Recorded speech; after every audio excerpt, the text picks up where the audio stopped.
Wealth Reimagined, and I'm your host, Maya K. And I'm super excited to be with you again in this financial literacy space. So, here on the Family Bloodline Network. Welcome back. Hope you all have had a good week. I have had quite a week. Very busy. Lots of unexpected things have happened. My daughter was in a car accident, totaled her vehicle, but she is fine, and that's all that really matters. Cars can be replaced, so I'm not really concerned about that car. Just glad my baby is fine. My other daughter is very active in track and have been at 2 track meets this week, and the one yesterday, she was there for 12 hours, and I had to come and go between 10:30 a.m. and I think we left close to 10 that night. So I left once and came back. But what a long day. But I am here.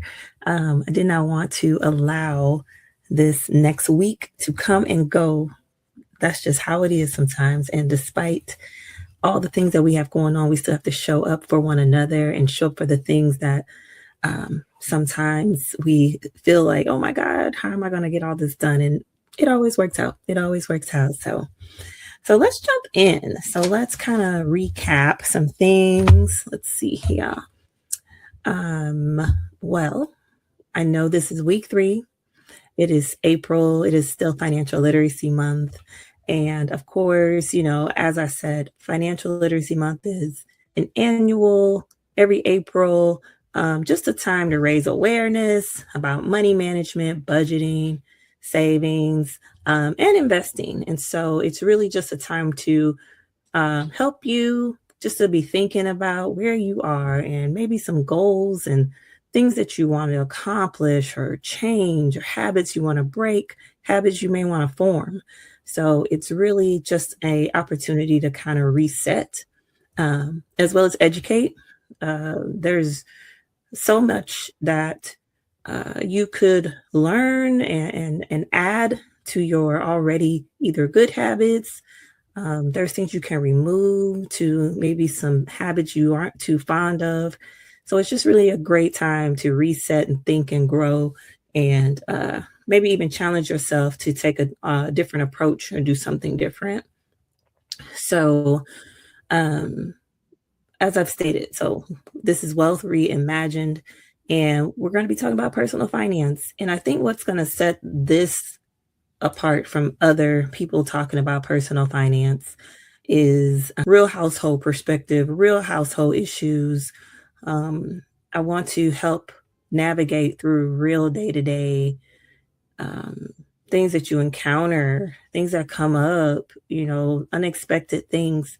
And I'm hoping that as time goes on, together, we'll be creating safeguards in our household, in our budget, in our money, in our income, and protecting it, not just like ensuring it, but protecting it by being prepared for things unexpected.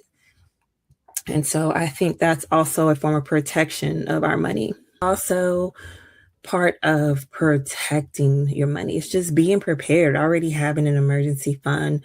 And there's like a starter emergency fund, and then there's also, like your 3 to 6 months expenses emergency fund. But we'll talk about all that later, because as I already alluded to last week, we're gonna be talking about budgeting today.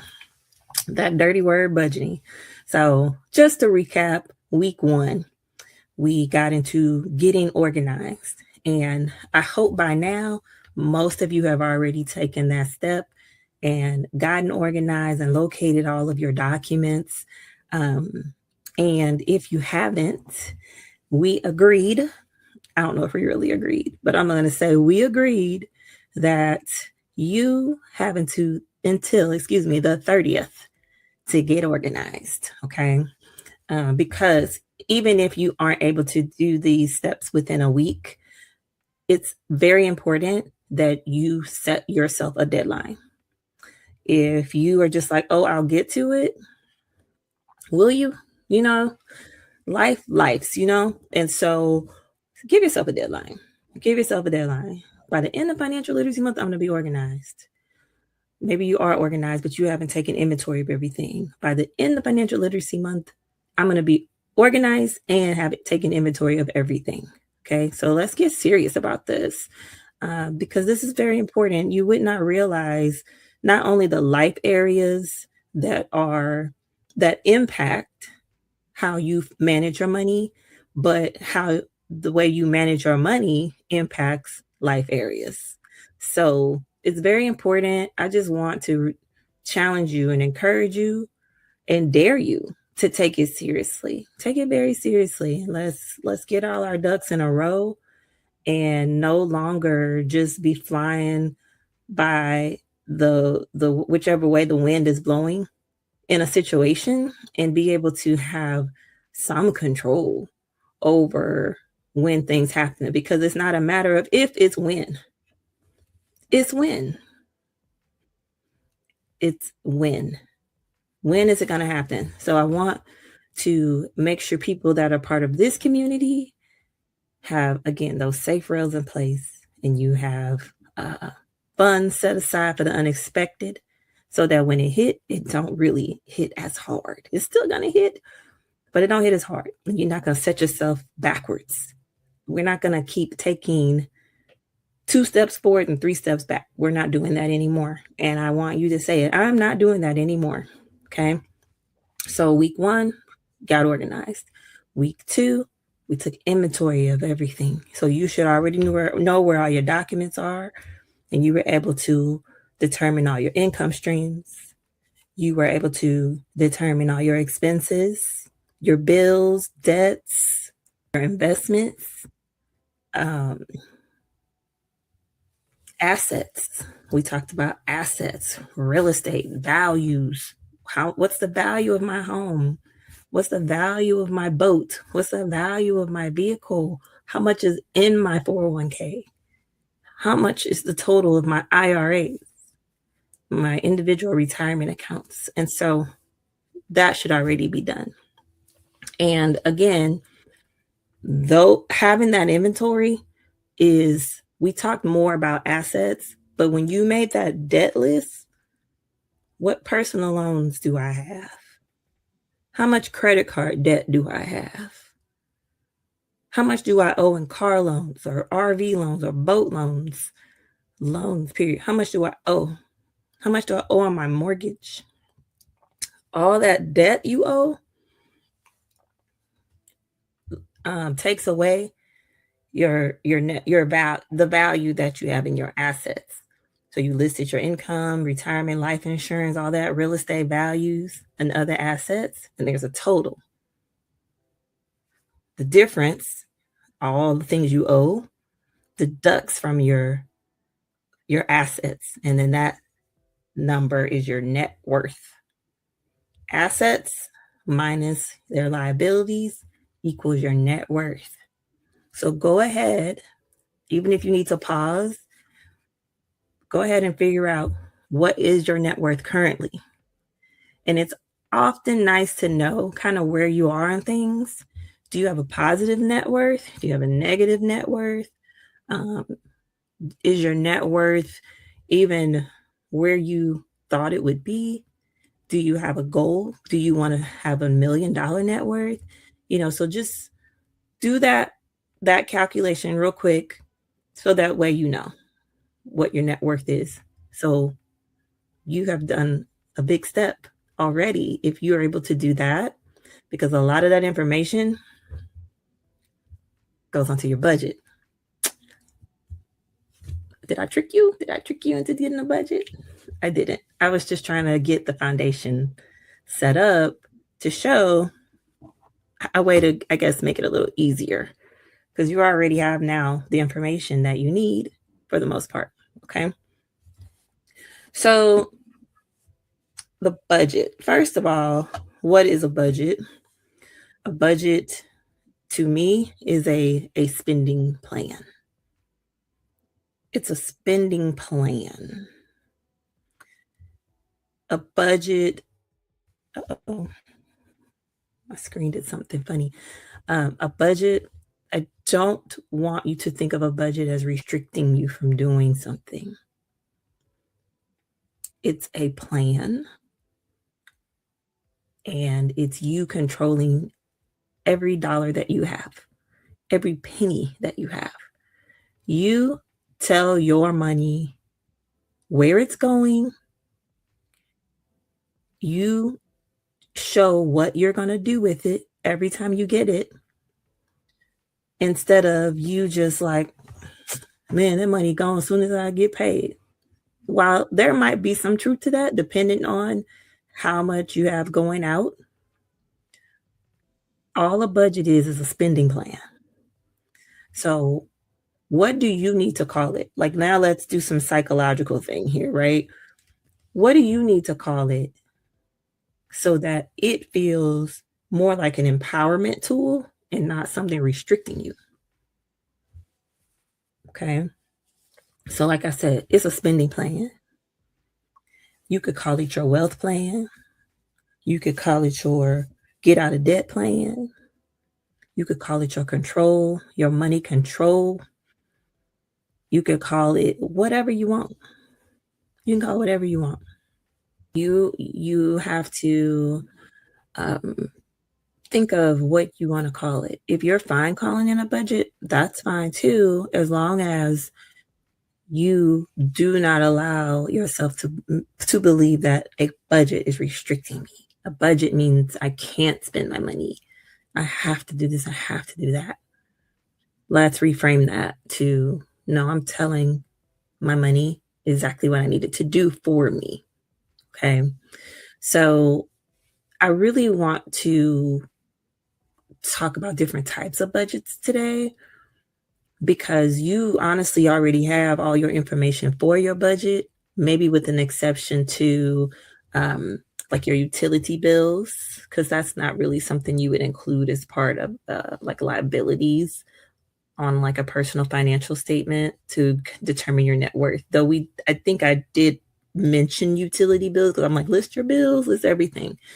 Um, so you really have everything for your budget. Okay. So I'll quickly say what items you need, and some things we'll go into more details about in other episodes. But you have your income, right? So you have your expenses. You may have fixed expenses every month. You may have variable expenses every month. I think it's important to separate those because your fixed expenses are easy, right? You know how much your mortgage and your rent's going to be. You know how much your car note is. You know how much your insurance will be. You know how much your internet will be, your Wi-Fi. You know how much any subscriptions you may have because, well, they don't change until they raise the price, right? But usually they're fixed, right? And then you can make that adjustment. But you get what I'm saying. All your fixed things that are the same amount every month, those are your fixed expenses. And then you have your variable expenses like your water bill, you got your utilities. Your utilities are usually variable unless you're on some type of budget plan where they charge you a certain amount. I have not been on one in a I think I was on one many, many years ago, and I don't remember the details. So I don't know if it is a set amount where it can be on fixed or if it still varies a little bit, but it's about the same place. But if it's not fixed, then it will be a variable expense. Utilities generally are. Um, and then you have things like your debts. You got your credit cards and you have your car loans. So you have your debts. And all these things are taken away from your income, right? Um, and then you may have a line for savings and investing. And I'm not saying these in any particular order right now. I'm just thinking of things that maybe would be a part of your budget. And then the last thing would be just specific miscellaneous things, or maybe items you have sinking funds for. Okay. Sinking fund would just be something specific that you are saving up for to spend it's an investment that you're making in something and you're going to spend it. Or it could be just sinking fund just to get to a certain goal for something. So, for example, if you have a sinking fund for a new car, then you could set a goal for that fund and you could say, okay, I want to have $5,000 set aside for a down payment when I need to get a new car. Okay. And so you could be budgeting a small amount when you get paid to go into that fund to fund it. Okay. And we're going to get back into that in a future episode because I absolutely love sinking funds because they allow you to start creating that cushion and those safe rails that I was talking about in life because you have already prepared for it. I'll give you a really, probably an example you wouldn't even think of, but this is something I personally do. So I like to fly a certain airline. I'm not going to say it because they're not paying me to give them any type of shout out. So, but there's a particular airline that I like to fly generally, and they have a sale. I want to say, I think it's twice a year on points. And so there have been enough times where the sale has come around and I'm like, dang, I wish I could get points because they're like 50% off, 50% off on these points. And I could be flying, I could be using them to fly places and things like that. Well, in the past, whenever those sales would come up throughout the year, I would always be like, dang, I wish I had money or I might have the money to do it, but it's just like, but that's going to take away from over here because I do operate on a budget. So what I decided to do, I was like, man, I'm making a sinking fund. So the next time they send that email about these points being 50% off, I'm going to have some money to buy some points, right? And that particular fund, I didn't set like, I want $500 or nothing like that. I just put some money in there, right? And then that way it was allocated and waiting for that sale so I could go ahead and buy points. And most recently, when that happened, I was so excited because I'm like, yes, look at me. I got this money set aside, a couple $100. Cool. Let me go ahead and get these points and I could fly, right? But anyway, that's an example of a sinking fund. Or like I said, with the car, where you have a specific goal and you want to have a down payment. A sinking fund could even be like a down payment on a house. But the reason it's called a sinking fund is because the idea is that it's going to get used. So the fund will sink. It'll sink. It's a sinking fund because it's going to get used. It's not the same as like a savings, an emergency fund. It's the idea of it is so it's that it's used, but you've prepared yourself. So that's what a sinking fund is, in case you don't know. So that would be another area of your budget, right? So again, the hope is that you have enough income to take care of all of your expenses. If you do, that's awesome. If you have something left over after all your expenses, that's even better, right?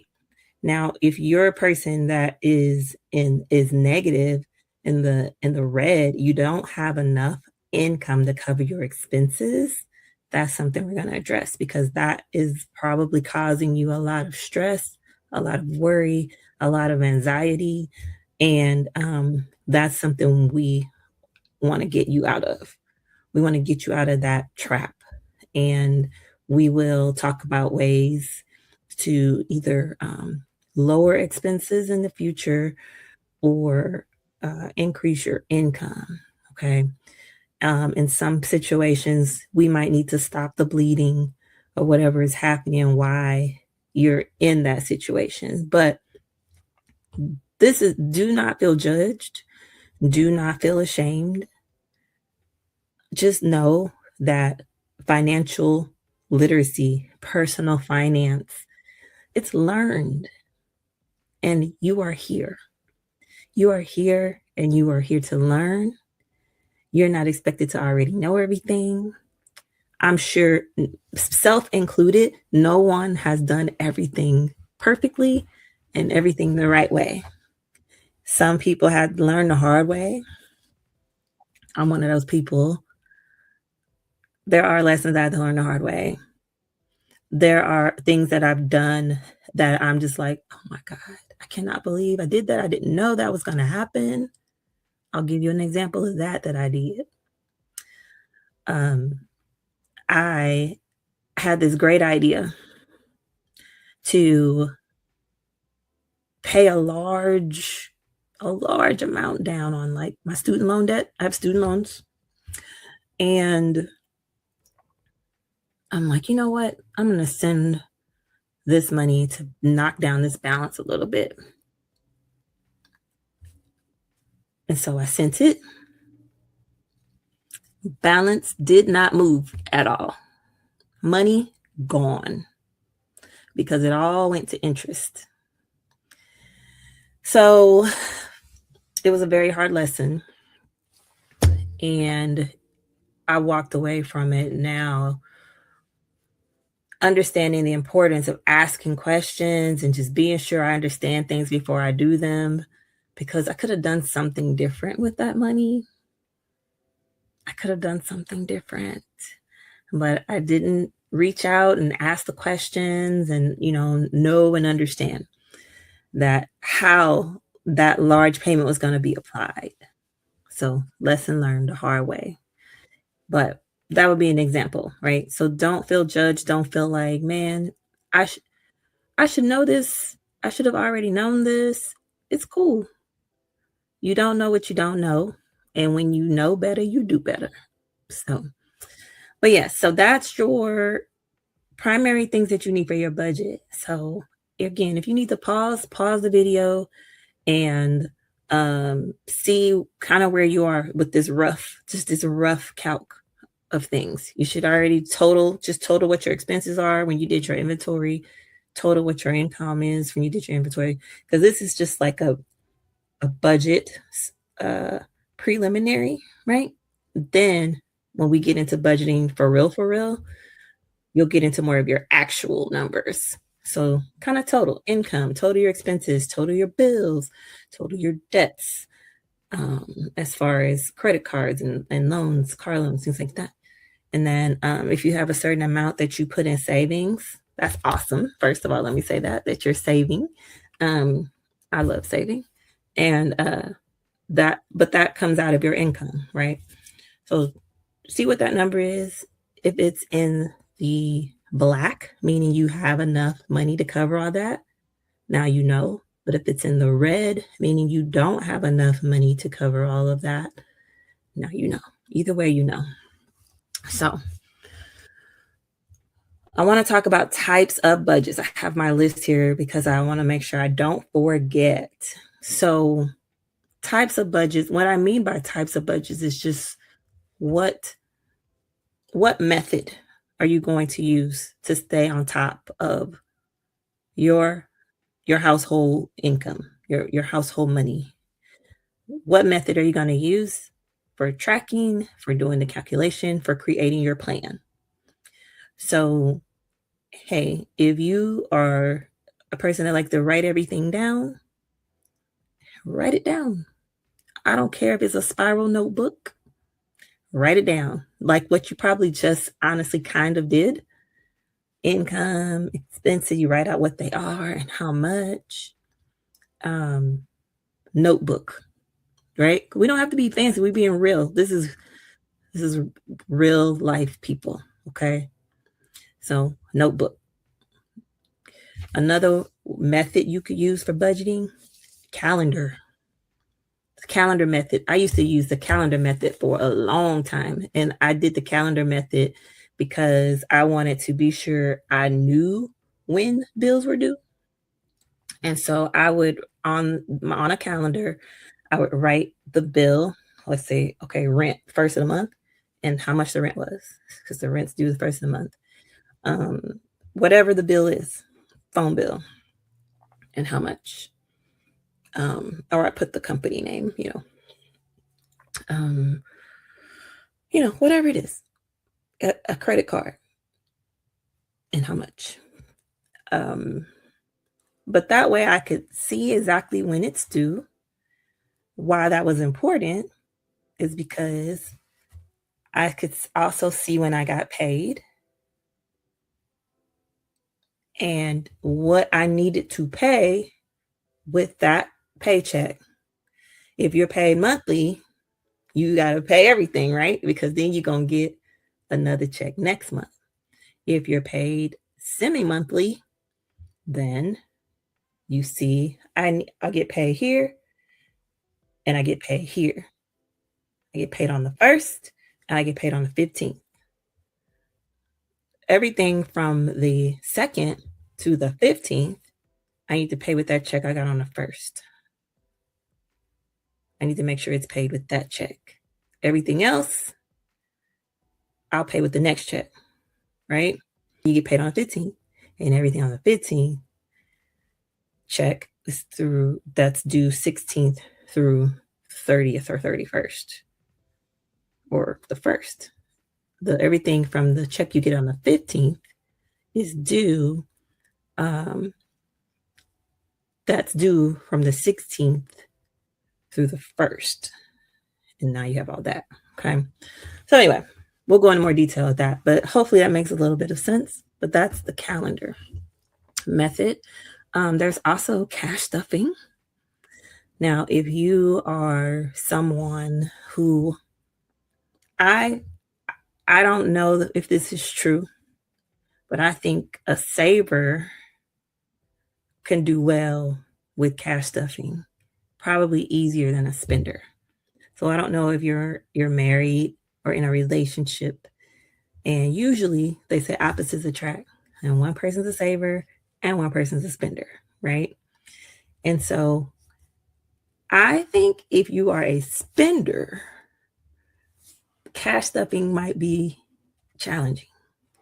But if you're a saver, I think cash stuffing can be very, very powerful because you like seeing the cash. You like, yeah, I got you. Look at all this money I got, right? You like being able to see it, right?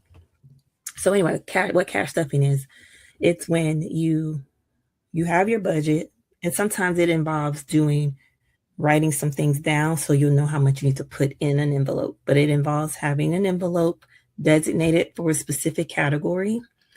And then you put the cash. You got to go to the bank to get cash, or you got to go to the ATM.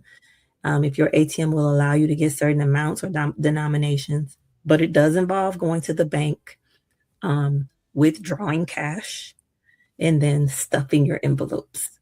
So I'll back up. When I was saying that on the calendar method, let's say you were like, okay, on the 1st, my mortgage is $2,000. I'm going to pull out 1,000 and I'm going to pull out 1,000, right? And if you do that and you are cash stuffing or doing the envelope method, you put 1,000 in your mortgage envelope or your rent envelope. And then the next time you get paid, you put another 1,000 in there. And now you have your rent. Same with your car, same with grocery, whatever your categories are, you would be able to do that. Now, it doesn't mean you would cash stuff everything, but you might, if you're okay with going to the bank and making a deposit to handle something. It might be handy to cash stuff if you like to separate the cost of a bill and break it down by check. Let's say you're paid bi-weekly, and you want to break up an amount of a bill per check for that month. Might be 2 checks, sometimes it's 3. A couple times a year you'll get 3 checks if you're bi-weekly in 1 month. So that's cash stuffing. And I've done it. I did it for everything at one point. I actually loved it. It actually really helped me take a hold on things for a while. I don't do it as much now, at least not for everything. I do it now maybe more for a sinking fund purpose, but loved it. Highly recommend it. Looking forward to doing a complete episode on just that. So, so there's cash stuffing. There's also the 50/30/20 budget, which means 50% of your income, you're going to allocate it. It's going to be allocated for needs. Mm, I said that word needs.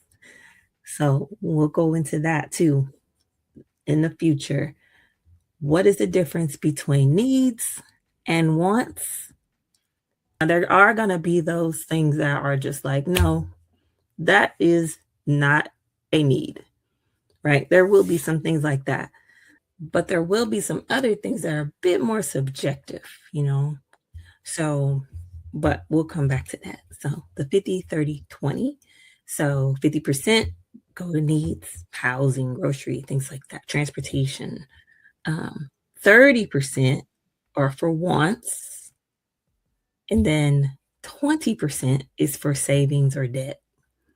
So there's that's a popular, I guess, percentage based budgeting tool.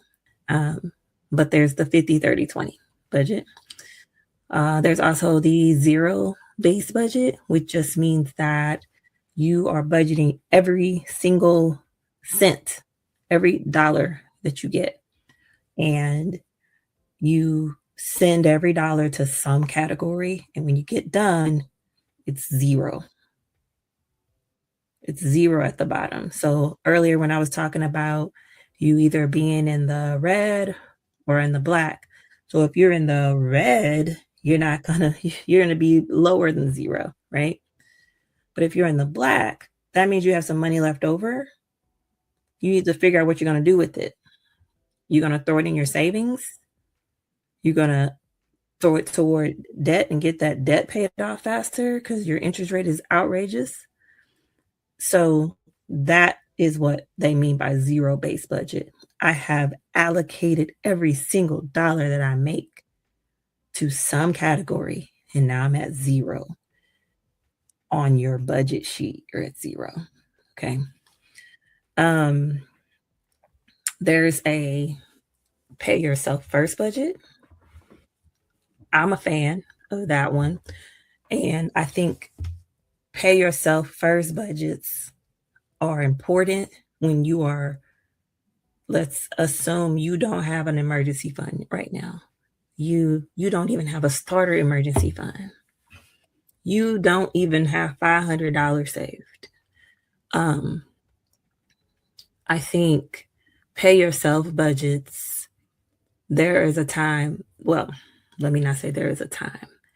There's a time to start them. You should always be paying yourself first, but there's a time to go ahead and start it. Like I said, if you don't even have $500 saved, we're going to set a goal where you have $500 in a savings that you can't touch unless it's an emergency. But really, that starter emergency fund should at minimum be between $1,000 and $1,500 at minimum. Okay. And so this is a time where discipline comes into play, and you might have to cut out some things to do that. But again, we'll go into more details another time. But pay yourself first. You work hard. You work so hard. You're exhausted. Be sure you are paying yourself first. I know you got bills. I get it. But you got to take care of you, and you have to build that. And while at first it can feel uncomfortable or a little stressful because it's tight, that rocky start will become less rocky because you are paying yourself first and you're starting to build a safety net. You're building safety rails. So it's so worth it. It's so worth it. But that would be another type of budget, is your pay yourself budget. And I think that's a good start. What type of budget, if you are already budgeting, do you use? What are you currently using? Tell me in the comments. I would love to know. Um, for me personally, I use a like a budget notebook. Mm, I'm sorry. Let me not forget there are also apps. There are also apps that you can use to do your budget. Um, I've not found one that I'm a fan of, but I haven't tried them all. So if you are using an app for your budget, tell me which one you are using in the comments. I would love to check it out. Um, if there were a way, maybe one day I will get to a point where I'll see if like my bank has a budgeting tool and let it do it for me. What is kind of cool to see on your mobile bank app, or if you log in, if your online banking has it, for it to categorize your spending to kind of so you can see like, oh man, I eat out. I spent $700 eating out. Like that's insane. Or, if that's what you did, I'm not judging. I'm just saying, for me, $700 would be a lot to pay to eat out in 1 month. So sometimes that's eye opening too, just to see your categories. So use these tools just to provide more information for you, help you identify habits, things of that nature. But I've gone over just a little bit. So that's my time. I want to try to keep these where maybe you can listen and tune in on your commute to work or your commute home from work, um, while you're getting ready in the morning. But I just want to be a part of your day every week and just sharing more tips and ideas and sharing stories and hoping that they can be inspiring. I hope that you're learning. Again, comment, ask questions. I'm looking forward to reading them always. But that is all I have for today. And so until next time, remember, organized, inventory, budget. And of the ideas that I gave, pick one that you want to try. And if you have one that's already working for you, keep doing it. But we're just going to get it even better for you, and get savings and emergency funds in place and just stop the bleeding or whatever might be going on in your household financially. So till next time, thank you for tuning in to Wealth Reimagined. Again, I'm your host, Maya Kay, and I'm looking forward to